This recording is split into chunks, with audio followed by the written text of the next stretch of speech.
George Tatanniq was one of two Baker Lake artists that Norman Zepp chose for his famous Pure Vision exhibition in 1986. In the catalog, Zepp comments that Tatanniq's predilection for elegance and sophistication has resulted in a purity of line which elevates his sculpture beyond the purely descriptive.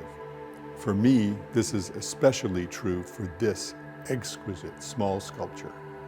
We know that Tatanniq's style is rooted in the Baker Lake sculptural aesthetic, but he somehow distills and purifies that aesthetic.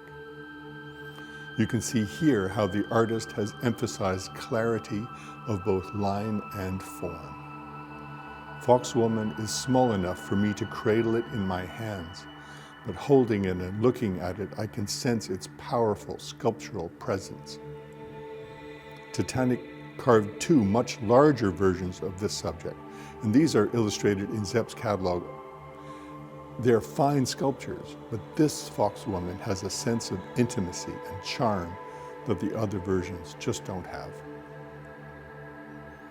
This work depicts one of the most charming episodes in the famous QAMANI'TUAQ story cycle. The wandering hero, QAMANI'TUAQ, who at this point in the story doesn't have a wife, discovers that somebody has been tending his igloo and cooking for him. It turns out to be a female fox. QAMANI'TUAQ hides and watches as the fox sheds her skin to transform into a beautiful woman. He decides to steal the skin, and he holds onto it until she agrees to become his wife. Tatanniq took some artistic liberties in his depiction of the Foxwoman transformation. But this transformation by him is a fairly early example of this kind of imagery in Baker Lake sculpture. The story has been illustrated many times by several different Baker Lake artists in carvings, drawings, and prints, and even works on cloth. But this gorgeous little sculpture is one of my very favorites.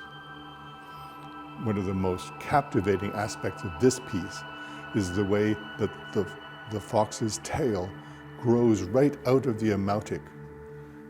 Rather than being hidden behind it, it looks like it's actually growing right out of the rear flap of the amautic. You can see that the transformation is taking place not just because of the tail, but also notice that one of her feet is human while the other is still a fox foot.